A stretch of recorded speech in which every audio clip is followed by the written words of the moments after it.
Welcome back to the Paddle and Fin Podcast Network. We're brought to you by Pelican, built tough for all situations. Go to pelican.com. Yak Gadget, for all your fine kayak fishing accessory needs. Go to yakgadget.com. Eastport Marina, on the beautiful shores of Dale Hollow Lake. For all your lodging, kayaking, and fishing needs, go to eastport.info. Now let's get this show started. How you doing, everyone? Welcome back to the MindSet podcast on the Paddle and Fin Network. We have a special guest, Drew Gregory, today. But before we get to him, I want to do a few announcements. First off, we have our tournament at Eastport Marina going on from March 31st to April 3rd. I will be there. There's a bunch of Paddle and Fin hosts that will be there. Then also we have going on all year long is our fantasy fishing on paddleandfin.com/fantasy. And I just signed up myself and still need to put a team in. So I need to get on that. But other than that, let's bring in Drew. And I just noticed my camera angle is completely my kids must have messed with this camera angle. You're good, man. You're good. Yeah. You're like those kayak anglers that are, holding up pictures of their fish pre-fishing, kind of stealth-like. I change that camera angle to the sky in the background and half my body in the fish. Yep. How you doing today, man? I'm doing good, man. Just hanging in here, up in the cold up here in Ohio still, but it's not too bad. I mean, everyone told me before I moved up here, like, it's long winters and cold and snow, and honestly, it's not been that bad, really. Well, you got the snow blow. I've seen the pictures of that. Yeah. Oh, yeah. We definitely have the snow. That was a smart move. The snow blowers has been nice. Got one of those battery-powered ones, too, so it's nice and quiet. I can listen to the Paddle and Fin and the headphones while I just plow the, snow blow the whole driveway. So it's pretty sweet. And that's what I like about being so far up north here in the, we're in Kent, Ohio. It's kind of near Cleveland, Akron. And it gets cold enough where you actually get like real snow. If you're going to live up north, man, I say like you might as well just do it. And, just where there's dry snow and you're not just constantly getting 34-degree rains. You know what I mean? Yeah. So it's kind of nice. So it's not bad. You don't have to wipe our dog's paws like crazy when they come in and out because it's all just dry snow and it's nice. They're not all muddy and wet all the time. Now they will be in the spring, but that's another story. I mean, I'm dealing with it in Chicago here. It's snowing. It was like negative 20 like a couple weeks ago, but we're dealing with it. Yeah. Before you know it, it's springtime. That's right. And we, fortunately for me and hopefully you some as well and others who kayak fish, you get a chance to get out a little bit, break the winters up by doing some of those tournaments that are down south that start early. Usually my year does start out like that. This year we happen to have a little newborn little girl. So I wanted to stay here with mom and, we have a toddler as well. So, he's 3.5 years old. I don't know if that's still considered toddler, but either way. Oh, well, my 4-year-old finds a way to make every podcast. Yeah, right. So you know how it is, man. So I just wanted to be here and hang out with her and start my season a little bit later at the Bassmaster Kayak Series Championships in early March. So that's when I'll get out. But if you break it up, the winter's not bad. And it forces you, honestly, this has forced me, just how winter kind of starts in November or whatever, and it ends, who knows when, like April around here. But it forces me to do a lot of the organizational stuff and the business side of the fishing, which I feel like there's a lost art. And a lot of people aren't doing that side of it, which is critical to the winning. You know what I mean? It's kind of like, man, we were watching that Last Dance documentary with Michael Jordan recently. Still have never seen that. It's really good if you haven't watched it. But the GM of the Bulls, you're from Chicago, so I figured this is kind of applicable here. He, back in the day, Krause, he was always saying, organizations win championships, and he got misquoted a little bit. But his point was, there's no doubt about it. He had to bring in all those people. You have to give him credit for that. He brought in all those players, all those coaches, everybody underneath him. The whole organization is actually what won. So I guess what I feel like we lack at as anglers so far as these top tier tournament anglers who are trying to do this full time, or even the ones who aren't, even the YouTubers and other folks that are trying to do it full time, the business side of it is what we got to get a little bit better at, because I think we just feel like there's this dream out there. Oh, you just go fish every day and somehow magically, sponsors and money and income that's going to help you do that falls in your lap. But that's not the case. So the organization, Yeah, I was the just whole talking thing. about that last night with another guy. Yep. It's hard, man. It's a business. It is hard to do and pull that side of it off. It's almost just as much of a skill and talent as the actual fishing side. And it's tough, man. Not only do you have to be a good angler these days to do it for a living, you got to be good at the other part of it too. So anyway, I won't get us too far into the weeds there, but you're fine. I mean, I had a whole conversation on it last night with somebody. Yeah, it's a good one to maybe talk about on. I'm sure it's been talked about before on podcasts, but anyway, I guess my point is the winters up here have forced me to like hunker down, organize, and get that other side of full-time fishing in order. So I'm just looking at everything. I look at everything as a positive, so. Yeah. Well, I mean, that's the best way to look at things.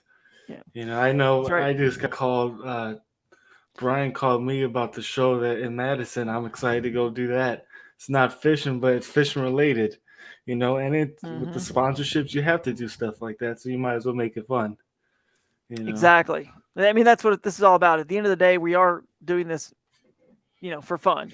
People do go and travel across the country to fish the tournaments for fun, even though it's serious. They take it super serious the same way, like I said, in that documentary, Jordan is out there to have fun. He enjoys the basketball, but he's serious about it. His fun is winning, if that makes sense. So, you can be, it's hard to be kind of a laid back, jovial, kind of nice guy sort of during a tournament weekend, if you will, when you're also there to be serious about winning. And that's also fun to you. You almost have to, those two are hard to like kind of, I don't know, like juggle those two personalities. You're either real serious and hardcore about it, and you're not drinking and you're not laughing, pushing each other in the bushes till 1 a.m. at your Airbnb, or you are doing that and that's your gig. Like you just want to have fun, chill, and you don't really care about winning, because this is a sport like any other sport. You don't see the top athletes in the world in their respective sports, doing that. They have these insane workout regimens, and Tiger Woods, he always talks about his scheduling and what he does, and he took golf to another level with the workouts and his practice methods and things like that. And you look at Major League Fishing and the Elite Series and all those guys. I mean, it's getting more and more just serious. Hardcore, man, serious. Yeah. So you see a lot of those guys, they're even taking their health into more and more of a better situation versus the old. When you look back. Right. Bass fishing was always the guy with the beer belly, drinking beers, fishing. And nowadays, it's like kind of did a complete 180 on that. That's true, man. It really is. I've noticed that. As a matter of fact, that's the only knock, or well, not only. There's a couple things I think that MLF could tweak, but if they could tweak one thing, I mean, every fish counts is changed the way bass fishing is played. Like you don't have a chance to take a big risk to go 40 miles up the lake or down the lake to a spot where you might could catch a 6-pounder or 7, because you think, I'm going to waste all that time and somebody else is over there catching 2-pounders, and that's going 3 2-pounders is going to beat me. So you need that time. So what it has done in terms of what we're talking about is I've seen the younger guys who are faster and, like you said, work out, more athletic. It's about speed and just the athleticism. It really comes into play. It does matter. And because they're counting every fish, it matters even more, because it's not like you can just relax and chill or take a big gamble and go up the lake necessarily. It's not every single 2-pounder counts. So it becomes a little bit more of a, a little bit more athletic and endurance sport, where I kind of like the 5-fish format, where, I mean, there's pros and cons. Honestly, I like the 5-fish format because my fishing style fits it a lot better. Right. I normally catch only about 10 fish, but I'm always looking for the biggest fish, like you said. Yeah, exactly. Making that long run for the 6-pounder. Yep. And to me, that's a little bit more exciting, seeing the big fish as opposed to a bunch of smaller ones. Now I know that they're always looking for spots with big ones, but I'm just saying in certain instances they cannot. they cannot make a 2-hour run. Like, they just can't risk it. That's too much time they're giving up to the field that's going to catch a bunch of 2-pounders. Whereas in the 5-fish format, once you've got a decent limit of, 3, 4, 5, a full, limit, especially of 2-3 pounders, I mean, you can go take that risk and go make that run, because otherwise you're going to keep catching the same 2-3 pounders you've been catching. If you found out that's what the size of these fish are, now you can take that risk. You could drive an hour and a half. I'm telling you right now, I drove on Lake Champlain, the tournament for Hobie. I got second in that this past, 2021. I drove to the complete southern end in the middle of the tournament. I drove an hour and a half. I loaded up from the northern end and drove down an hour and a half. You can't do that in MLF style tournament it's just too big of a risk. So I like the 5-fish too, because it allows for cool storylines and people to make aggressive and risky moves, which I think is a better product on TV and a better storyline. But they're just going for the fact that they live stream, and therefore every fish counts as a better storyline for them, because then it's exciting, because it's every fish. It's more action too. More action. Right. Yeah. So I get it. But. Yeah. Anyway, so what are we talking about today? It was a great way to start it. We kind of went right into a tangent right away, but it's fine. I mean, it's all relevant. What I wanted to bring you on here today is, I heard you on, I believe it was the final cast, talking about crescent kayaks, but more importantly, talking about how simple you like to fish. You're like a 4 rods, one kayak. If you don't need electronics, you don't use them. Right. And that's similar to like me. I carry 2 spinning rods, a flipping rod, and it's a bait caster. Mm-hmm. And I try to break it down. I was talking to the guy yesterday. I try to break it down to where I know exactly what I'm going to do come tournament day. I feel like you do the same. I do. Yeah, that's you described it pretty well. I mean, that's why I got into kayak fishing. With river bass, and people know me for that, and we're kind of revamping that brand a little bit and doing some more stuff with it this year, which we'll announce later on in the year. But and we have our River Bassin podcast that Ken Morris and I do, and it it streams on the Paddle and Fin network as well. But that's why I got into kayak fishing. So I didn't want to, when I got into the and so just so everyone knows, I got into kayak fishing because it was the best tool, right? It's simple, it's lightweight, it's easy, the best tool to fish rivers, which is what I love. So then, I started my own tournament trail, River Bassin, did that for 8 years. I did Hooked on Wild Waters show, hosted that for 5 years. It's all about fishing remote wild places, the places where the kayak, pretty much only the kayak can go. So when in about 2016 or 17, wherever that first KBF national championship was, where I believe Matt Ball won about $35,000 when he won out of a Jackson Coosa HD, which is the boat that I designed back when I was with Jackson. And so someone sent that to me, and we, said, "Hey man, this guy just won this national championship out of your boat," and that felt like amazing, just incredible that something that I designed helped somebody accomplish that, but it also made me think. I said, wow, like there's tournaments that pay this much now, because back in in the day there weren't. And so someone said, well, you ought to go next year. So I went the following year and did pretty well, and that qualified me for the next year's championship, so I didn't have to fish any of the trail stuff. And then I did well again, I think it was like 5th place or something, and then it qualified me for next year. So I did, and then I think that next year I finally did fish a few other tournaments, and then I got second at the national championship in 2019. And at this point, it's like 4 tournaments in, maybe 5 or 6. I did some FLW KBF stuff, but my whole point is, like, the whole time I'm just fishing like my style still. And it started to make me realize I enjoy this tournament thing. This is fun. I do enjoy it. I didn't fish tournaments growing up, really, not a whole lot. Just a few. I just, like I said, got the kayak to go. That's similar to me. I didn't learn Really? about tournament fishing until I was like 19, 20. My little nephew is the one who told me about it. He's Really? We were fishing a pond, and he's like, "Oh, I'm gonna." He caught a fish, and he's like, "Yeah, I could win the Bassmaster Classic with this." I'm like, "What's that?" All I knew was I'm going fishing to have fun. Up until that point. That was me, man. That was it. I mean, it's probably also because my dad, who really is the main one. I mean, my parents both fish. My mom and my dad, my grandparents all fish. but none of them fished tournaments. They had bass boats. They just fished for fun. Or back in the day in East Texas, where they're from, all my grandparents lived, it was more for fun and for food, right? And so they fished the brackish waters. They catch redfish, sheep's head, whatever. So it's never occurred to me that this is like something you could do competitively. And at that point in my life, I just gotten to the point where I had, developed my skill set where I'm catching tons of big fish like all the time. I joke around with people, say, I met my wife when I was 35, and until then I just dated the river, and that was it. I just fished. So I developed my skill set, and I'm not saying I ever got bored of fishing still, because I didn't, but tournaments added this new element, right? Because it's like anything. Once, you want to have a little bit more. Once you get a taste of something that's good, you kind of want to take it to another level, and then eventually, it's a completely different mindset too. It is. Boom. There you go. There's the transition, the mindset, and it changed. It changed. Let me put it this way. It changed the way I felt about a 12-inch fish or catching a 14-inch fish.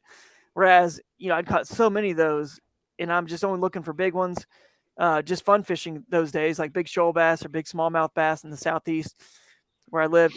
And now it totally changed, like my mindset, like you said. Like a 12-inch fish mattered, a 14-inch fish mattered, because they are a fish that counts on your 5, right? So now now it's cool because I still enjoyed fishing wild places and rivers, and the fact that in these tournaments I could still do that, and I did not have to deviate from the reason why I wanted to be in a kayak and not in a bass boat.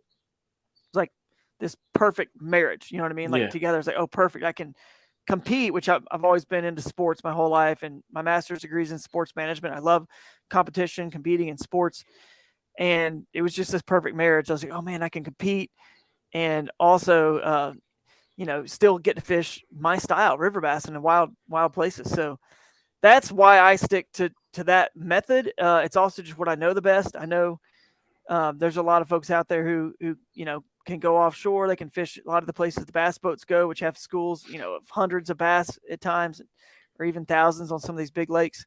But, I just wanted to stick with, like you said, a few rods, a paddle, a tackle box, and just see if it would continue to work and hold true. And the more people keep getting the electronics and more of the stuff that's creates these mini boats, the more I'm like pushing the opposite direction. In some respects, at least I look for those areas. That's my preference. I still want to fish the areas that are the most fun for me. So those smaller, backwaters, creeks, hard to reach places, things like that are where I always shoot for. With that small Crescent ultralight, and a new boat I got coming out here a little bit later this year. So, I mean, that's kind of what I'm always striving for. And the more people get the other stuff, it almost, like you said, opens the door up for that style to continue to be successful. But I will say this: I do have like a Crescent makes a solo skiff. It's a little mini boat basically, but it's legal for the kayak tournaments. It's rotomolded product because it's made to be push pulled or paddled or whatever.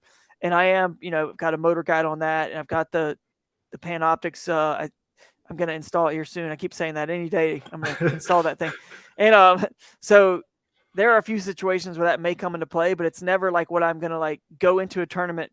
It's not going to be the first thing I do pre-fishing or whatever. It's never going to be like that's what I like. Choose like to do. Your first choice is to go as simple as possible, and then you bring in those other aspects and boats when you feel it's needed. Right. And like I feel like you're a good person to look up to, in the sense of the guy who doesn't have a ton of money to put into electronics and everything can still go out there and compete, versus what the sponsors and everything else puts out there. Right.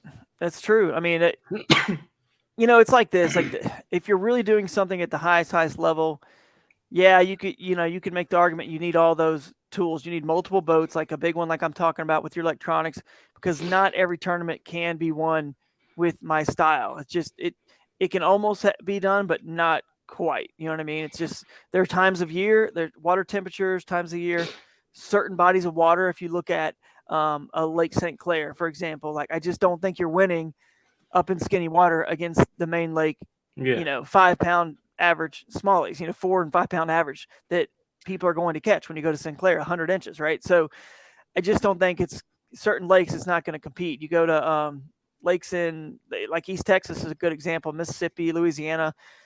A lot of those rivers and creeks flow in kind of tannic, and the bayous don't have good size. And there's lots of places all across the country. Florida's got some that are good examples where, yeah, you might find a little trickle of a creek that flows in, but it's never going to have the size that's in the main lake. Lake Fork's a great example. It's really fed by nothing. There's like two or three small creeks that drain into it, and you can't really get up them very far, and there's just nothing there. And then therefore there's not going to be any size there. So it doesn't work all the time, but it's definitely, if you're just getting into this, you're fishing local club tournaments or regional stuff, even national stuff, because there's enough tournaments in the national schedule where you can cherry pick the ones that fit this style, and you don't have to go, to the ones that don't. So yeah, it's definitely doable, man. But if you really are looking to compete at the highest of highest levels, you probably need all the tools. This exact same way that a guy in a bass boat these days, if you look at guys like John Cox or whoever, they still have he's a skinny water, shallow water guy. He's known for that. Yeah, so but he still has it, because it might only help you in one or two events out of the 15 or 20 he fishes a year. Well, he fishes like 30 or 40, but most guys fish like 15, 28 total events a year. Most of those pro bass guys, and I'd say a lot of the kayak guys are in that 15, the ones that are really kind of PKAs, right? The ones who are professional kayak anglers or aspiring to be, they fish, 15 to 25. So I fish probably 13, 14. So maybe 12, I would say 12 to 20 something are the ones who are trying to kind of do it more full time, but they still, they still need the other tools as well. But anyway, we're here to talk about the mindset where you don't, if you're just choosing the one simple. So we can get into take me through kind of, I know I've heard it before. I know you talked about it before, but like mindset of like going into a tournament, realizing what you need for a tournament kind of, and then like I need to learn how to pack for a tournament.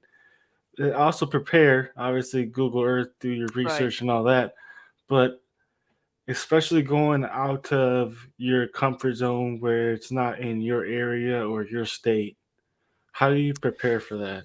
That's very tough because I know a lot of the anglers that are listening to this right now are new or new on the national scene, where they are forced to go out of their comfort zones and from the region or state.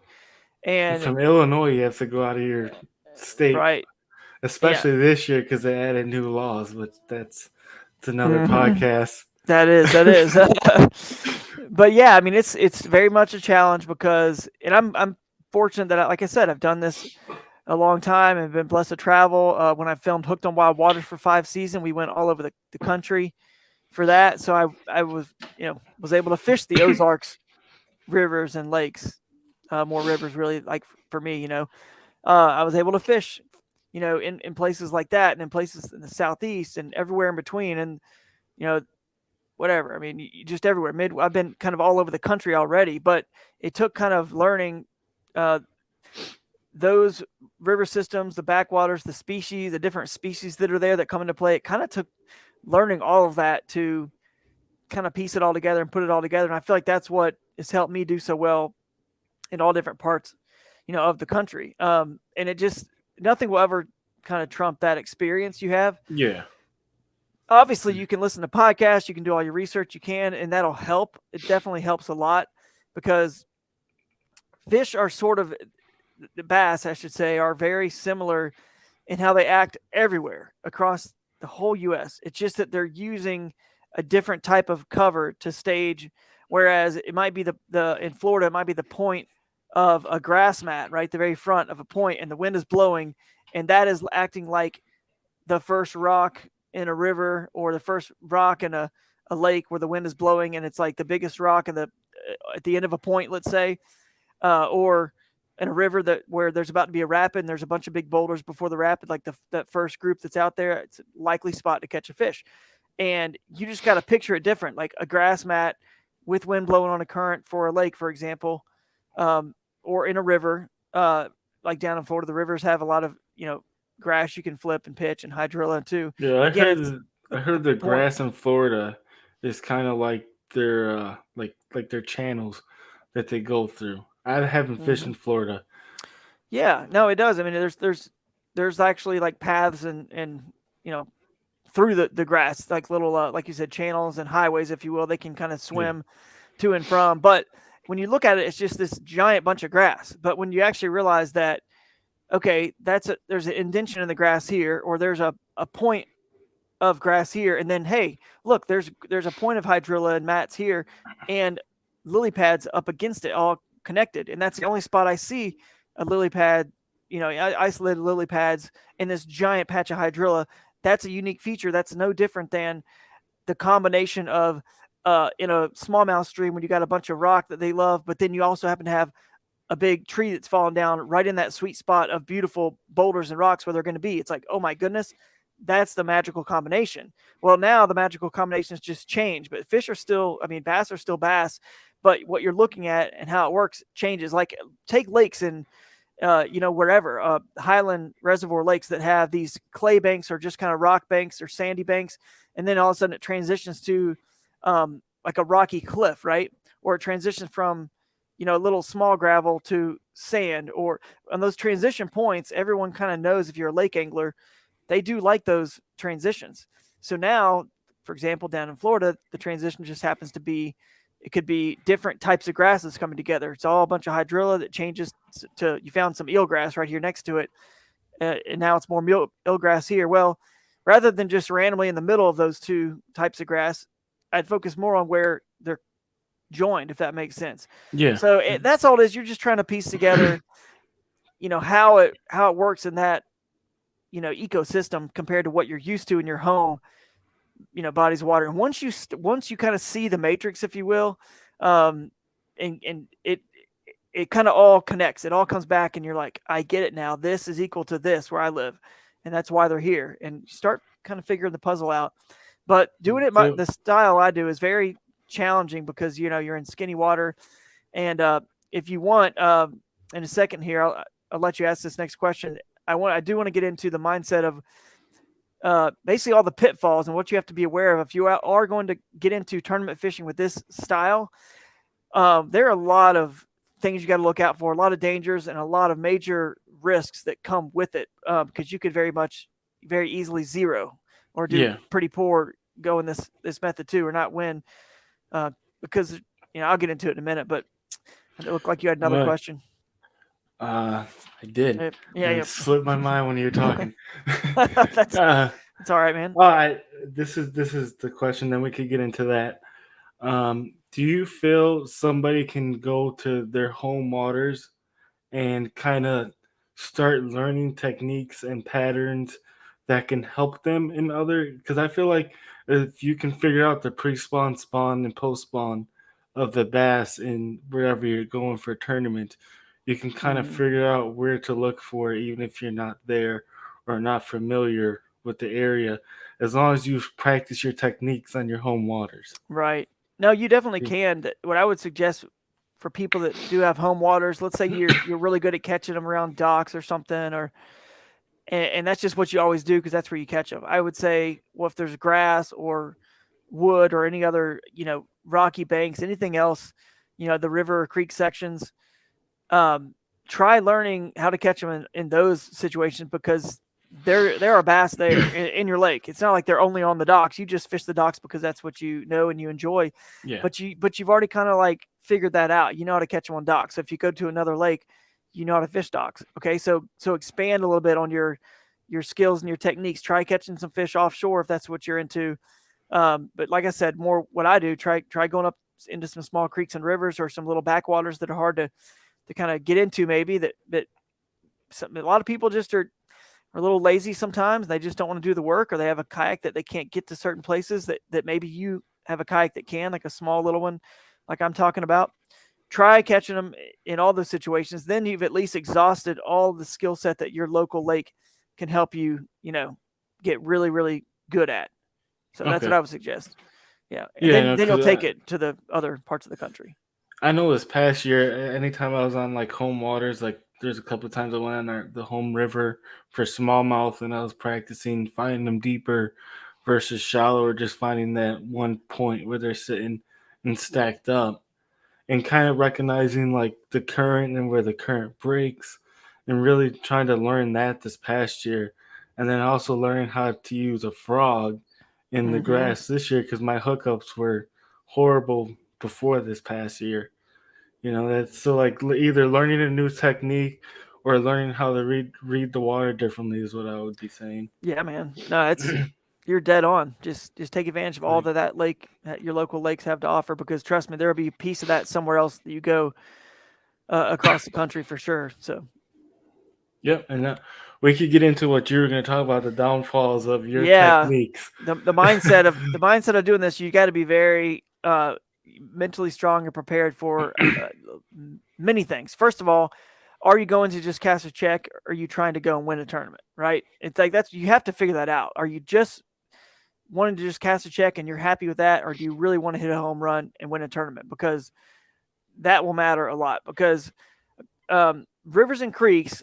I'll say this: small and medium-sized rivers and creeks. I'm not talking large Coosa River or Tennessee River, La Crosse. Where you could run a boat on it. Yeah, I'm not talking those kind of rivers. We're talking like medium and small ones. They're obviously feeding a lake, because the tournaments are always, titled a lake. Typically, you got a few Hobies like Susquehanna and the Wolf and Fox River this year up in, I think, Wisconsin. But most of the time it's a lake, right? So you're competing against two different kind of, ecosystems that are very good, both at growing bass and holding bass. The issue is most of the time with all the creeks that are going into a lake, you can have a fair good amount of like numbers of fish, decent amount of numbers in these locations. So yeah, they might work out for cashing just a check sometimes, or not even cashing a check, just getting a limit, because getting a limit both days of a 2-day tournament definitely does not ensure you're going to cash a check. But the problem is that, have you ever heard the phrase that the bigger the ocean, the bigger the fish? And that's what you're dealing with here. The lake is bigger, with a lot of forage with shad and bluebacks and alewife, whatever, like all the different kinds of bait, plus the brim and the crawfish and every other kind of food that the rivers have as well. And those fish can be kind of lazy there. They can kind of grow and be a little bit bigger and especially heavier because they're lazy. But small creeks and rivers, typically the fish just don't get as big. So if someone is dialed in with their offshore electronics or the Panoptics, or they just know that lake really good, it's spring in the main lake, and the fish are all on the banks with moving baits, and they can cover a lot of water and do that. It's very hard to win in a medium-sized or small, creek or river. It's just hard because you're just not dealing with the same class fish. It's a challenge. It doesn't always work in every place. Like I said, we talked earlier. There's no creek you can win on Lake Fork. There's no creek you can, win on whatever. Name some other lakes like St. Clair, the ones we just talked about earlier on Erie or whatever. It's not going to happen. So A, you got limited opportunities for it. And B, when you are there, you can't just roll up to some creek and just expect that magically, just because it's hard to get to, the big enough fish to win are going to be there. So that's where, and most people only have, 1, 2, 3 days of practice. So if there's, let's say there's a lake and it's got, 6 or 7 fishable creeks. And when I say fishable creeks, I mean the last, 15 miles to the lake are floatable and fishable, big enough, small rivers or creeks. You don't have time to go fish all of those, right? I mean, there's just no way. So maybe 1 or 2 of them have a good population of decent sized fish, but you got to hit on the right ones in pre-fishing, and then hope, of course, you got those size fish are there, and hope that the lake guys don't find them as good as they can as well. And that's always a challenge. Now, on the flip side of that, you can, the lakes are getting pounded by bass boats all the time, right? So this is the flip side to the coin. Especially in the national tournament. Yeah, exactly. They're on weekends. You got bass boats out there every day of the week. So there could be less competition, in some of these places like the backwaters, rivers, and creeks. So that's the positive. The only other, part about that as well, yeah, there might be more pressure on the main lakes, but if they've got a good population of bass, you might in other words, what's better, being in a river or creek where you have maybe you struggle to catch fish of size and you're catching good numbers, or be out there with a few bass boats and finding an offshore spot that's got a school of 100 2 to 5 pounders.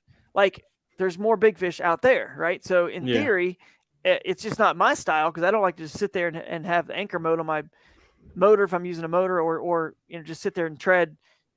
If you're in a pedal drive kayak or a paddle, just sit there and hold or anchor yourself to fish that stuff. That's just not as exciting to me. But the fish are there, and so who cares if there's bass boats all around everywhere? If you find those, because all the bass boat guys, they're not like incredible anglers like we just think they are. They don't know what they're doing. A lot of them, most of them. So I was saying this yesterday, where like we can, just like the national kayak tournaments, anybody can, pay and be in a national event. That doesn't mean everybody is going to win or do great. I mean, we've seen a lot of people struggle in Kissimmee. Yep. This past couple of weeks, but yeah, the same thing with the boat. I mean, technically, all you need for a bass boat is the money. Exactly. Exactly. That's it. You just get out there and the money. And then in these local tournaments and clubs that you don't even need that much money. You just, need the money for the boat. Yep. But it doesn't mean that they know what they're doing. So, yeah, you're going to see more people. There's going to be more pressure. But are they finding these sweet spots and places on the lake that are not the obvious stuff on the bank? Probably not. So you just got to make a decision on your mindset, right? Like we're talking about. Are you an angler that wants to play that game in the lakes and go for broke and find these schools of just, like right now, the Major League Fishing is on actually, and Jordan Lee found a spot offshore in this lake, and he caught an 8-pounder, a 7-pounder, and a 6-pounder back to back to back on the main lake offshore on a spot that when he's sitting there and the camera's on him, it just looks like he's in the middle of the lake. There's no feature you can see. He's just like, how did he find that, right? So those guys who are the I had best, a situation like that last year, but I wasn't catching those 6-pounders. Yeah. It was like 12-inch, 13-inch, 14-inch. But they're there. Yeah. They're there, and he's catching them, and then they prove it. The pros prove it. It just looks silly because they're just out there, and it just looks featureless. You're thinking, where and how did they find this? The best guys in a lake can win any tournament. I think the best guys that fish, wild places like I like to do, could potentially win every tournament as well. But you got to be the best at your craft either way. So you have to almost decide, like, who are you? Are you more electronics and you like looking at the Navionics maps and finding offshore sweet spots that the bass boats and the kayak guys that no one else has found yet, because they're all over, all over the bottom of lakes, just hidden, that people don't know about, Yeah. Or are you more of a backwater guy, like, so then on the flip side to the struggle with a backwater wild river bass and, strategy is, a lot of these tournaments, there's only so much of that water available. So let's say like a lake, like Lake Ouachita or Lake Lanier, I think they each have about 700 and something shoreline miles, right? And a lot of times the tournaments will only have the rivers that are going into it. Depends. Sometimes Hobie's got some cutoffs, but you might only have, again, we're comparing 700 miles of shoreline plus offshore structure on the bottom of the lake, right? All this water. I forget how many acres those lakes are. They're giant, though. Probably like 30 or 40, 1,000 acres. But then the rivers and creeks on these tournaments, you only have, a little, like maybe, let's say between all the rivers and creeks, you only have like 40 or miles of river and creek. So now, if other people in the kayak tournament are fishing that water and they pre-fish and you stumble on the same thing together, now you're taking those fish. And it's not like a school of, again, on the main lake, being stuck on the main lake with, 3 or 4 bass boats could be on the same school of fish and just keep catching them and firing them up and keep catching them on the main lake. Could be 100 fish there or 30 fish or whatever. Maybe just a couple people end up on the spot you find. But if a couple people end up at the same small creek or small river on tournament morning and you don't know. It happened first tournament to me last year. I think we all fished. It was a river event, but we all fished the main river. We all decided that it sucked. Yeah. So we all fished basically. It looked like a creek on a map, but it was the lower part of the river. And Right. Jackson and a couple other people launched the same place as me, and I just stayed back because I'm like, if I'm following right behind them, there's no chance I'm gonna catch their No. fish behind them. Right. So I just stayed back and I just plucked away the ones that they couldn't get.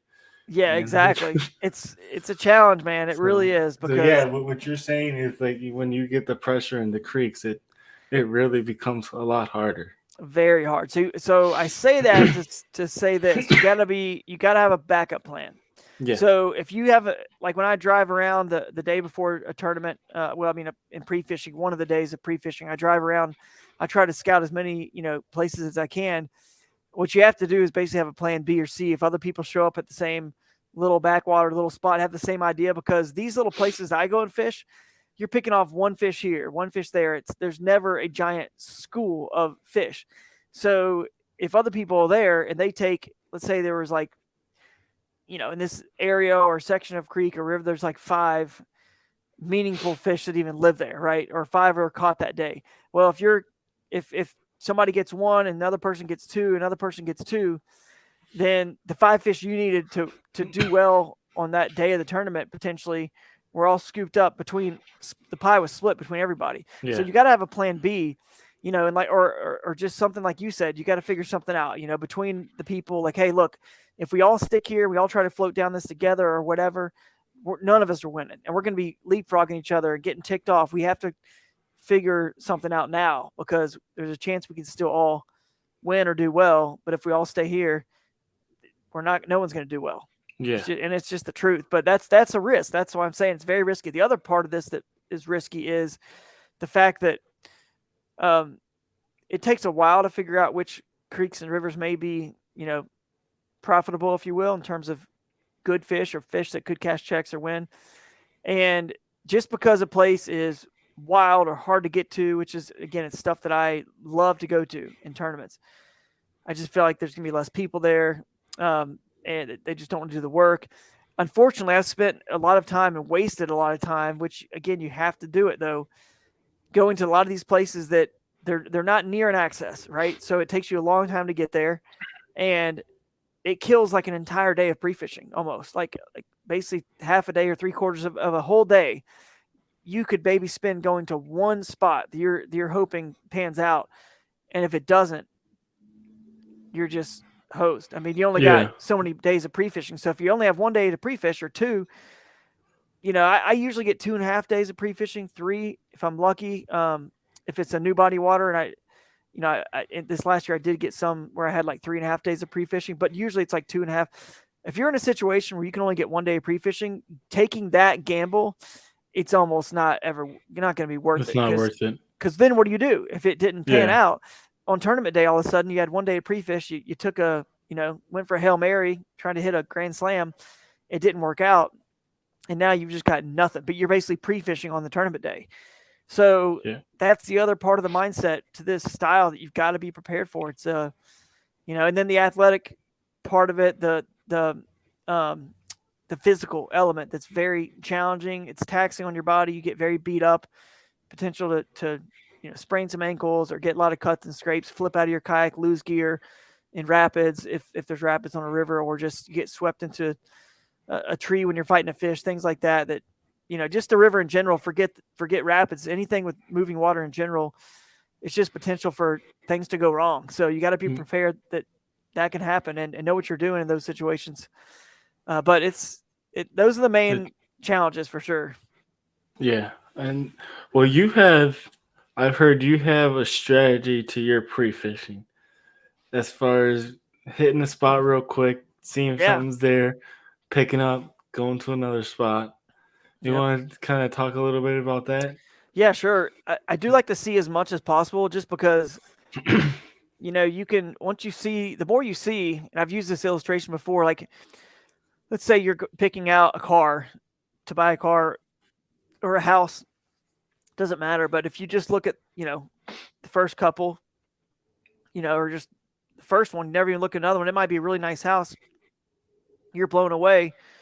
But then after you look at 10 houses in the area, the first one may not even come to mind anymore as being that great because you've seen them all. You've seen the area that the schools that are nearby or whatever. In the car, it's the same way. It's like this one looked good, but then once you see the other ones, you realize like, oh wow, that whatever, like that 2012 Tacoma did not compare to the other 2012s I looked at, even though the first time you saw it, I mean, Tacoma's nice. Yeah. Like, it's nice. You're not going to say it's not nice. It's like, dude, it's nice. So, but then all of a sudden, now you have something to compare it to. So I kind of take that strategy. I want to see as much of, the rivers, creeks, and lakes as possible, because what looked nice at the beginning may not be so nice by the time you get done. And then you really can assess now this area, or that area had more of the cover I'd like to see, or more opportunity to expand on it to potentially be able to stay there, not have to jump out and move, 2 or 3 times during the day. And so plus, of course, what you caught there. I basically get out there and I catch some fish, like you said. I mean, I'd prefer it if I catch a nice one. And if I do catch a nice one, I'm out instantly. Like, I'm gone. I don't catch another nice one. Just one good fish that's 17 inches long, 18, and I'm out. Like, no sense in even staying around at that point for me. But if I'm only catching some 12s or 14s, I'll stick it out through, 3 or 4 fish pre-fishing to just see if anything big is there. And if not, then now I've learned something, because I've taken mental note of, well, what was the water temperature, the color, the clarity, the amount of current, right? What was the cover? Was vegetation, wood, whatever? You kind of like bank all that in your head.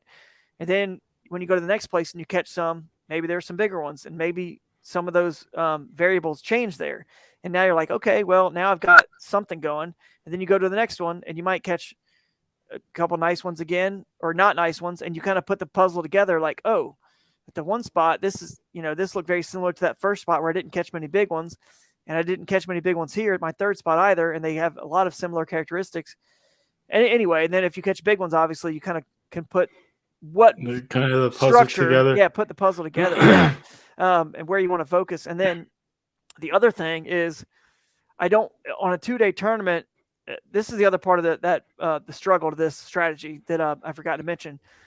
2-day tournaments are challenging because, first of all, you're pre-fishing. Most people, they can't stop fishing and pre-fishing, and they even in the area that I'm talking about, when they get into a spot and they catch some nice fish, they just keep fishing, and they don't understand they're burning their fish for tournament day. And they also don't understand when they're not there on another day of pre-fishing, somebody else might be there burning those fish up too. So at least if I can, and maybe that person, other people end up there during the tournament, maybe they don't. Doesn't really matter. But if everyone took the strategy and everyone's just not catching a ton of them, then there's going to be more willing feeders on tournament day. So I'm trying to preserve as much as possible. So because let's say it's just me that ends up in a spot like this, I don't want to rob for my own fish chances. And then I'll figure out on the 2-day tournament, you need fish for 2 days. So let's say I don't have the puzzle, and I never do. I never have it all figured out going into the tournament. That's why I'm always a nervous wreck, because I don't really know where to go. I've got 7 places I caught fish and pre-fishing, and I caught some of similar sizes here or there. I mean, I always tend to go to the place where, I mean, it sounds just kind of simple, right? But I end up starting on the place where I caught my biggest fish and pre-fishing most of the time. I mean, that's kind of a thing for all of us. Right. It's well, maybe there's more there. There's got to be more 19s. Like, even if I caught a couple 17s at one spot and I caught a 19, I'm usually going to the place where I caught that single bigger one. And then I find out what that area has. But I always want an exit strategy, a quick exit strategy, for the fact that if other people showed up, right, like I said, or for the fact that maybe that was a one-off random fish that wasn't a true pattern there, or maybe the area isn't as big enough to hold a lot of fish to last me an entire day of fishing. You know what I mean? Which is often the case with me. I usually move, not all the time, but I've moved as many as 5 times in a day. But that was going to be my next question. Do you plan your moves, or do you kind of do you time it? Because obviously we only have about 8-9 hours depending on the tournament. I know last year there was a couple times where I kind of said, if by this time, if I have this amount, or if I have this amount of inches, or if I haven't caught anything, I'm leaving and I'm going to this place. Yeah, I do have to time it. I have to keep track of. Sometimes I'll set an alarm, but if it's going well at the first spot, then it's not as much of a concern. You know what I mean? If things aren't going well, then I have to you pay attention to that time you've set, and you know exactly how far it is to get to your next spot, right? Like your next closest potential spot, and you set an alarm, and if it goes off, and you kind of assess, this is kind of my warning. If I want to get over there and have enough time to really find out what's there effectively, and not have to just fly through everything and fish too fast, or mess my style up, then I got to leave now. And then you make a decision like, okay, it's not happening here. This first spot, I got to go. And then the beauty of the 2 days is once I sort of expand on these locations in day one, I really know what I have. And then on day two, even if I didn't have the greatest day one, but I probably eventually got to a spot where I had a decent stringer to keep me in the hunt, maybe for a check or for the win. As long as I'm in the hunt, then now that I've fished hard in those spots, like for a whole day, like nothing I had ever done in pre-fishing, like really expanded on those areas and really figured out the pattern, learned so much more than I ever could have learned in pre-fishing. Now I know where to go on day two to really maximize. And on day two, in theory, I got a good chance of getting as much, if not more. Okay. So anyway, but most people do the opposite. I get it. A lot of folks don't have the same experience as I do to be able to just leave after they, caught a few fish, or know why they're leaving and why to go to another spot. It's not easy to do, but if you can do it, then it saves a lot of fish, and it allows you to have a lot of fresh fish, for the tournament. But that is the hardest part, trying to figure out which little pins on the map that I've chosen to even pre-fish to begin with. Well, I've narrowed it down to those spots. And then B, once I've fished them in pre-fishing, now how to narrow them down. And like you said, the map has a big part in your strategy on moves, because if you got a bunch of good spots in like this, 3 or 4 places you could probably pick up and move within a 20 to 30 minute drive, so not too much time you're wasting. That's how I feel like your strategy of the 4 rods and the light kayak is like almost perfect for making those moves where someone with a trailer, or like I car topped my kayak last year, and it felt like it was a half. Well, I need to probably get better at it, but it was like almost 15-20 minutes just to load this everything into the car. Yeah, man, takes too long. Versus you're just throwing it in the back of the truck and you're gone to the next spot. Exactly. And you just got to plan your strategy accordingly, have it all mapped out. And then, if you're going to take a gamble for a place that's a very long, not a drive, but I'm talking like once you're on the water, it's a long paddle or motor. What I typically try to do is I end my day there, or I start my day there. You never really want to. It's best if you just end your day there. If it's a big, because then you have time to get back and get your photos uploaded and all that stuff. They give you a couple hours. So, well, whatever, you have an hour to get your photos in, but you either can start your day if it's a location that actually is a long drive from your campsite or your Airbnb or hotel. It's smart maybe to start your day there, but then if it's a long paddle or motor, it's and that's all you got is that one spot that's far away, very, takes a long time to get to. You're killing time there and back. But the only thing you can potentially do is if you can get there within half an hour, which a lot of the tournaments let you get on the water, half an hour before first cast, then you could say, well, you know what? It's a half an hour away, or it's 45-minute paddle away.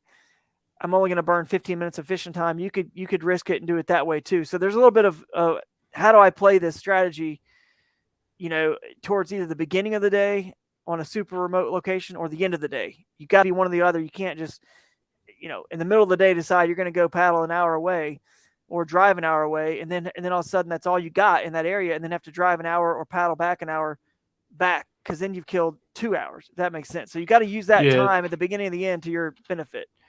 Yeah, it makes a lot of sense. So I want to go back to pre-fishing. I should have stopped you a little bit earlier, but it's fine. When you're picking out your spots and going to the spots, if you like find them say like you find the mother lode of fish and you know you're going to fish there, do you kind of end your pre-fishing early, or do you go and still check out a bunch of other spots, or kind of? Yeah, that's a good question. I rarely, I mean, there are a few times, especially once you get familiar and you've got some history, but you can't ever assume that what you found is the best. You know what I mean? And for what I'm talking about, like I said, you don't know who else is going to show up there. You don't know what. Well, that's the other thing I forgot to mention about the risky part of doing this mindset is, by the way, weather. So you don't know what weather's going to occur. So if you're fishing some small rivers, creeks, backwaters, they could go from clear to chocolate milk overnight. So that's the other part of the gamble I forgot to talk about that you got to be very, very prepared for. Like what happens if your river rises, 3 or 4 feet and becomes muddy, but you pre-fished all week. And this happens a lot. I mean, all year last year, every tournament we fished, it seemed like pre-fishing was one way. And then all of a sudden, the Bassmaster Championship, we all pre-fished and it just rose so crazy that the Possum Kingdom Lake did was chocolate milk. Pickwick, same thing. Lake Pickwick, KBF, it just flooded the day, like, the night of the tournament. Oh, I mean, before the tournament. Kissimmee and Lake Fork, same thing with the weather, where, Yep. I mean, the lakes didn't rise, but the temperature went from 80s to 20s in a matter of days. So it changes fast, man. So that's why you got to be prepared with all your exit strategies and your plan Bs. But what was the question again before I get too veered off? It was, do you like, because I know Gerald Swindle mentioned this in a seminar where he said he stops fishing because he said if he fishes till dark, if he does like what Ike does, where he goes from morning to dark, that it messes his whole tournament up. No, I agree with that. I do. I want to be done on that final day. The goal is to be. I'll tell you what I'll do. What I do with my time, if I've found enough fish where I think I could, do well and win this tournament, a couple things happen. One, I do want to end early and get checked in early because I want to get back, because I'm kind of like Gerald in the sense that I need sleep. I'm just not good with waking up early. I need to get sleep. I can't stay. I'm just, I'm 42 now. It's not like I'm 21. I can just go to bed at whatever hour and then get up and I feel fine. Right. Yeah. So I need sleep and I need to be prepared because I hate wasting any time.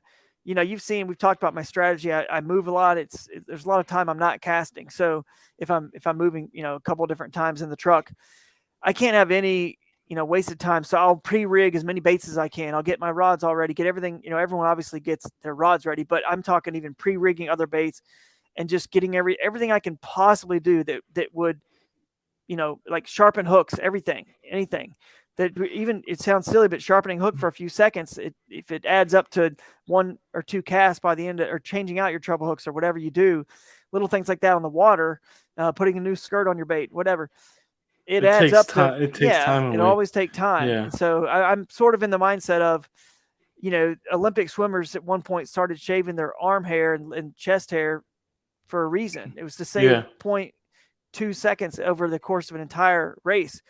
I'm in that same mindset. Like don't want to waste any time possible. So that's what I do with the half of my day on that final day of pre-fishing. Usually you have to stop by 4:00 anyway, but I want to be there at check-in at that point.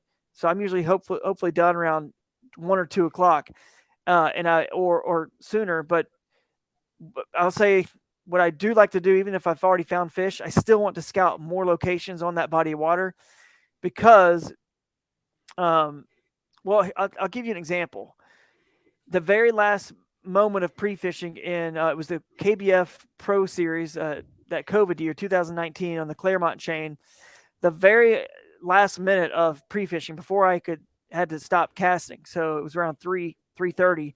I pulled up to a bridge and walked down to a basically a canal area and made some casts off the bank and caught, like a 15, 16-inch fish. And I'd found fish, earlier in that pre-fishing, right? And it's already almost time to stop pre-fishing. I didn't have to keep scouting different pins that I dropped on my map to scout, right? I didn't have time to drop the kayak in, so I just fished from the bank right there real quick. And I caught a fish. And on the first day of the tournament, I went to I went to a spot. This is actually perfect. This lines up with everything I've said. I went to a spot where all of a sudden I'm there with 5 other people, and this is a small like creek. 5 or 6 other people were there, and I kind of went down a ways, and then no one really. We weren't doing a float, so I went down a ways. I come back. I'm passing all the people. I was kind of in front, fishing fast, and paddled, motored on down, to start further down.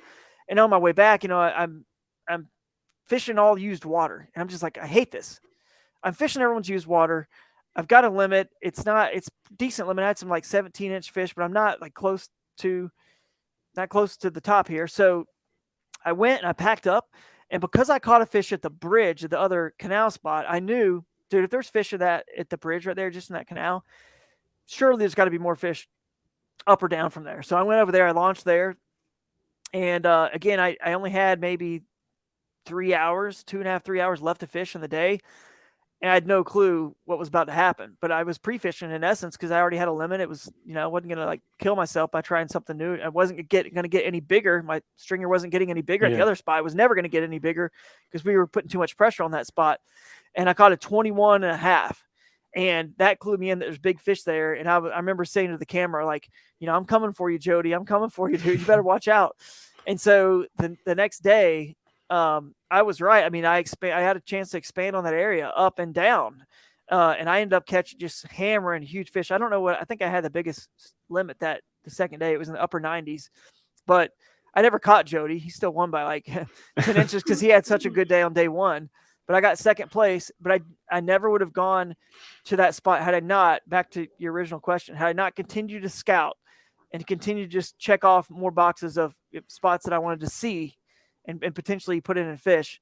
So, I mean, yes and no. If I found a bunch of good fish, I'll still want to see more of the lake, and because you just don't know. Like I said, water conditions are going to change, rise, and maybe it's just the last 3 hours of day 2 or of day 1 that, like I did, that you end up going to that spot that you stumbled onto because you did stop and check it out.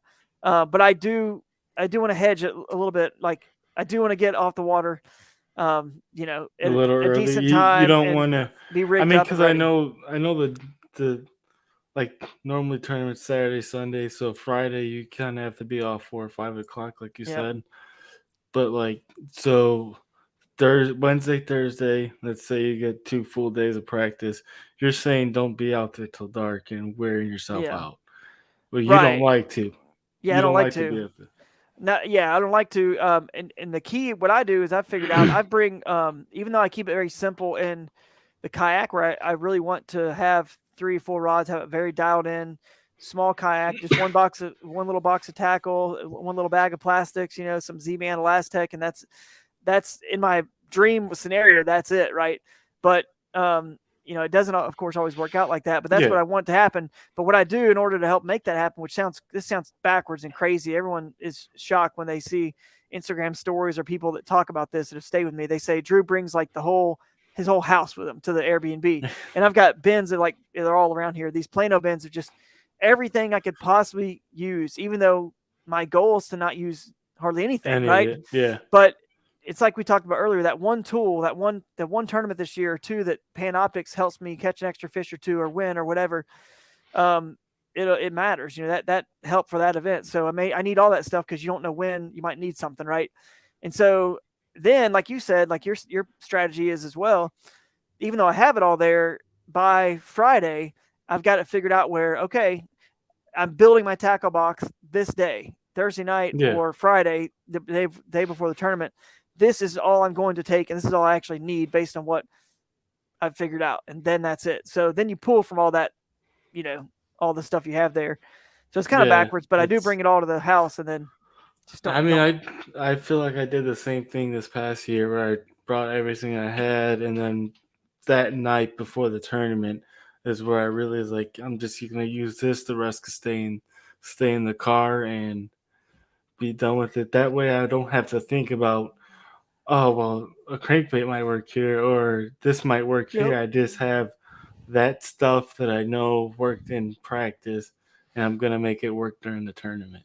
Yeah, and then you also know what things are, maybe if those aren't working, what just a couple things you get out of there that are similar, or you could kind of veer to. You just don't need to build and bring just all your tackle. Now, if you're if again, this is the mindset. If you're not the mindset of the skinny water, backwaters, and you're going to fish offshore, you're going to, fish on the main lake, and you're in a Hobie Pro Angler 14 or something like that, new canoe, something with tons of ability to hold a lot of stuff, and you're not, portaging over anything in a tournament like KBF where you can, or you're not, whatever, launching somewhere crazy. You're just at a boat launch.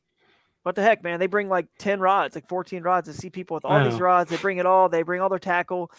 It's just not why I got into this. So it just doesn't work for our style, or my style.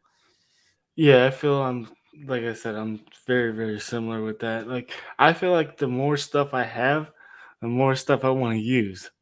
Even if it's not working, well, this worked, let me try this. Mm-hmm. And that's not good come tournament day where you're trying things out just to try them out. Be scrambling. Yeah, definitely. Yeah.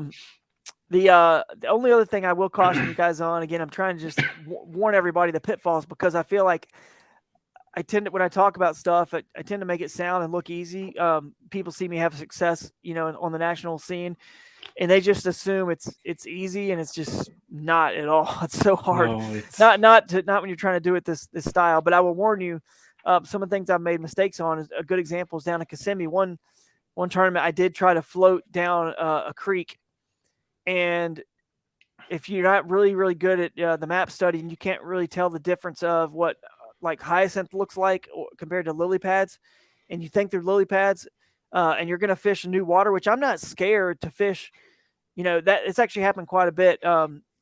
Once you've done my style of pre-fishing, you've seen enough of the lake and you've scouted stuff out, and you still can't, maybe you haven't got to every one of your spots you wanted to get to, but all the time you had was the time you had, and you still haven't found anything you think is a winning area. I'm not scared to go, if I got a couple more bullets to fire, in 2 more days, just one or two, obviously 2 days, you could go to, 2 or 3 different places in a day. But if I have a few bullets left to fire, I'm not afraid to go to a totally new location, because I know it's not going to happen there at those other spots. It's not going to be one there. I've seen what's there. I don't feel good about it. And I'm trying, again, it's back to the mindset. Are you trying to just go have fun, or go just cast a check, or just catch a limit? Or are you trying to win? I'm trying to win. So I'm like, hey, all my pre-fishing's got me nowhere. I am going to just fire off a couple of my last most likely spots where they have to be, because so far I've figured out where they're not, right? They're not here. So they got to be, somewhere else. So when you do that, here's my warning. When you do that, like in Florida, that one year, last year, I went all the way down a creek. I'm many miles down. I got to some like choked up hyacinth mats, and I was able to get through a couple of them, and it was open again. And then I got to a point where it was like, a mile or more of just matted up vegetation that you could not get through. No kayak, no motor in history. Nothing can get through this stuff. It's so like the roots are joined to the bank, and then all those roots and all those plants are separately joined all the way. It's not budging. Like, you're not getting through it. So I had to hike out. A lot of you guys may remember that story, or seen Instagram or Facebook stories about it, where I'm hiking out of a swamp, knee deep sometimes in mud, cypress knees everywhere, just a swamp in a forest. And I probably had to hike that thing, a couple miles before I was 2 or 3 miles total, maybe, because I had to go. I went out, and then at some point I went back in. Once I looked on the map and realized that was all hyacinth and not lily pads, I saw on Google Earth where it opened up again, where it looked like it. And I was hoping that was a current enough image where it was still true. I hiked it back in, ended up getting a limit, still, whatever, had like decent, like, I don't know what I had that day. It was like low 80s or something, but wasted half my day doing that. So you got to be careful of getting yourself into situations like that, because it's, it can happen, and you waste your whole day, and you're not gonna win if you're not making casts. Yeah. So yeah, I get that completely. Well, it's been an hour since we've been out. It's been a fast hour, for sure. For sure. I don't want to keep you too much longer. So, final thoughts. I'm gonna start asking people at the beginning of the show, but we started off hot. What does mindset mean to you as far as fishing and going forward in the tournament scene? I mean, to me, I'm super competitive, and again, like I get that everyone sees, oh, Drew's like whatever, like maybe I'm known as really nice guy, whatever. But like deep down, like everybody that fishes these national trails, like, yeah, we're all friends. We're nice guys. We all get along because you can't play defense in this sport. Like it's like golf. Like why not be friends with the people you're playing against? Because you can't really play defense anyway. But I say my quote is, "We're all friends until it's time to cast. Until that first cast." That's right. You know? That's right. So it's the truth, man. It really is. Then it's just like, just focus. And so my mindset for this is very much like, like I was talking to you earlier. I mean, I don't like to waste a second doing anything, and I think that every single cast can matter. So I'm not out there Instagramming stories when I catch a fish during the tournament to put it on my Facebook, and sometimes I'm not even posting the fish live, even if I have signal. But it's not because I'm sandbagging, just because my mindset is I have time for that later in the day that they give you time.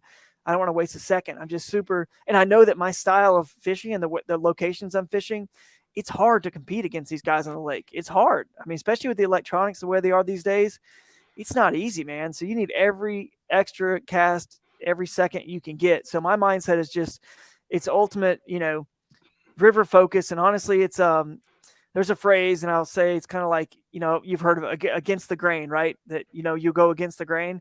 I feel like I go against the current. I'm in the current. I got an uphill battle. It's like your grandparents, whatever. I went uphill both ways to and from school in the snow. I feel like my battle is super uphill. It's super challenging. I go against the current compared to most people. So I'm just super hyper focused, and that's what mindset means to me. It also, in a weird way, even though I'm super focused on the fishing, it's also an escape. My mindset is I finally, all the work's been done, and the tournament is finally the day where I get to just go fish and have fun and just burn it down, man. Leave nothing on the table, catch them all. And I can't do that pre-fishing. I can't do that when I was filming Hooked on Wild Water show. I can't just go fishing and have fun because the camera guys over here and they're saying, we got to move here. We got to film this now. Oh, the lighting's not good. We got to go over here to this spot, hold the fish up, lighting. You can't just go fishing like you were when you were a kid. Just go have fun. Just nothing but fishing, not worrying about anything else. So I have a little bit of a, crazy as it sounds, more of a peaceful, calm, and just more fun mindset, even though I'm very intense about trying to get the biggest five possible. So it's a happy place. Yeah, when I was doing a podcast yesterday, he was saying the same thing where he's like he wants to win, but he doesn't want to go out with and have a bad attitude about the day or be mad that he's out there fishing just because it's a tournament. Yep. That's right, man. And you can't let it. I mean, I get frustrated like anybody when I have bad events, but the thing that I think helps me is when you look at all the anglers and you follow like the fantasy game, like you were saying, man, no one has good event after good event. I mean, everyone stumbles, and I fortunately have been kind of one of the more like consistent, I guess, anglers, but I've had dud events, you know what I mean? And a lot of some of those dud events were things I could have controlled, like hiking through the woods. I could have floated that whole section and learned about that, but sometimes it is out of your control, and conditions change, situations change, people change. I remember KBF Lake Murray last year. I had history in this location. I've caught giant fish there. Other people were there fishing it with me, and I couldn't catch them, or someone was always on a spot that I caught them at. Whenever I went over to that spot, there was always someone there. And I just got out of my game and had a horrible tournament. The second day caught 3 fish. So what I'm saying is your mindset has to be of, it's okay to not cash a check every tournament, or to be the top 50% even of every tournament. Like everyone's going to have a clunker, or obviously more likely several every year. And you just got to keep going, because Tiger Woods didn't make every cut as at peak of his career. He made most of the time, but it just happens to everybody. I just know people who feel like they get down on themselves. They don't make a check, or they don't get even near the top or whatever, and they get down on themselves, and it's just part of the game. You just got to go on to the next one, move on, and learn from it, because it's all one big tournament in totality. All your tournaments are one big tournament. If you could have learned something from that failure and it helps you in the future, then you've actually helped. Because of that failure, you've actually potentially cast a check or won in another tournament. So, well, I go off of what Swindle says, where it's the most losingest sport you will ever compete in, because the top like 5% of the time you're winning versus you're losing a lot more than you're winning. And It's so true. like he So says, true. he goes out, and if he has a chance to win, great. But his main concern is cashing the check and making the Bassmaster Classic. Exactly. Yeah. Exactly. So that's a win. In fishing, cashing a check is considered a win, even though you didn't win. So for us, it's the top 10%. Or if you're at a Bassmaster event, it's like they pay out the top 30 places, I believe, still this year. So it's top 30. Your local tournaments might be 10% as well. I'm not sure.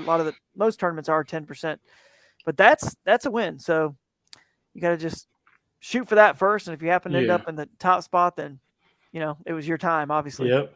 Yeah. That's a lot of people say you just got to wait for it to be your time. You can't always predict it. That's right. And honestly, I've only done this now for 2.5 years. That one year, like I said, I fished at the very beginning. We were talking in 2000 and I don't know, not like 18. It was 5. I fished like 5 tournaments, and then I think, no, that was 2019, I guess. And then 2020 and 21 are the first 2 years I've really gone in this full time where I'm fishing like 12 to 14 events. But I've had some success, whatnot, but I've only won once. So I think people would say, I won Angler of the Year, which I guess you could count that as another win, but I've only actually won, right there at Lake Dardanelle once, but I've had a lot of second places and a lot of thirds and top 10s. I feel like it's better to be consistent than to always be winning. That's right. As far as first place goes. Yep. That's 100%. I mean, that's fishing, man. You can never, you can't control what anybody else does, but you can only control what you do. So the fact that, like for example, in Hobie, I've fished 9 Hobie Bass Open Series and cashed checks in 8 of 9. And that to me, like I'm winning, like that's a win. Those are all wins because I got checks. It wasn't just the one win. I'm thinking, oh, I won, so now I'll never be able to keep that pace up, that's for sure. But the funny story about that is actually that Lake Dardanelle, where I won, is actually the only one I didn't cast a check in the next time we went there. So you would think that, oh, you have history there. I've won when I'd never fished there ever before. First time fishing there. Now I have history, and not only history, but good history where I won. But that just shows you how hard fishing is. I think the second time I was there, I was like 40 something out of 100 and probably 20 people, and I had history there. I'd won there, so it's like it's hard, man. Fishing is just that hard. Well, you see these elite guys; they go to the same lakes every year, every other year, and same thing. Man, sometimes they're like top 10, and the next time they go there, they're at 100th place. It's insane. If the lakes change, the fish change. They get used to certain things. They move around. It's out of our control because it's really up to the weather and what the fish do. Exactly. I would still rather have a home field advantage, even though it doesn't always seem to work out on, like you said, the Elite Series or like me at Dardanelle the second time. I still would rather have it, but it is just incredible how many times it does not pan out. I mean, Justin Atkins last year on Pickwick everyone was picking him because he's hometown right there, Bassmaster Elite Series, and he was in the last 10, 20%. He was the very, very bottom. I mean, it's just, I think, history can also spin you out, and you could try to, hurt you big time. Too many places, and you try to do too much, and you just spin out. So I spin out enough as it is without, just every day, because I don't know what I have until tournament day. That's why I'm always scared, and I'm always trying to figure out my plan B's and C's in case I see other people here or what's going to happen.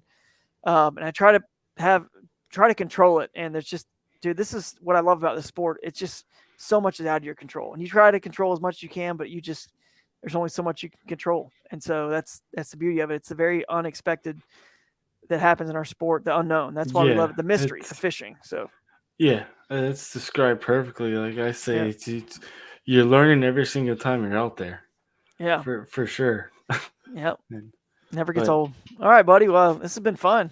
Yeah, I want to give you a chance to shout out some sponsors before we leave, man.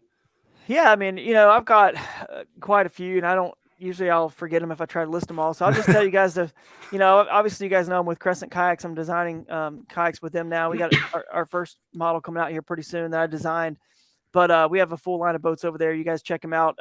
We do keep it simple at Crescent. We're paddle first company. We don't do any pedal boats, USA made, and a lot of importance on lightweight and paddleability. So if you are in the mindset of doing fishing tournaments the way I like to fish them, kind of remote places, wild places that might be hard to access, it's a good boat. We make a good boat for that. Several, the CK1 Venture, the ultralight, the light tackle, and then even this new one we have coming out. So you guys just check them out. Other than that, Real Tree Fishing is my headline sponsor, and Z-Man is my main lure sponsor.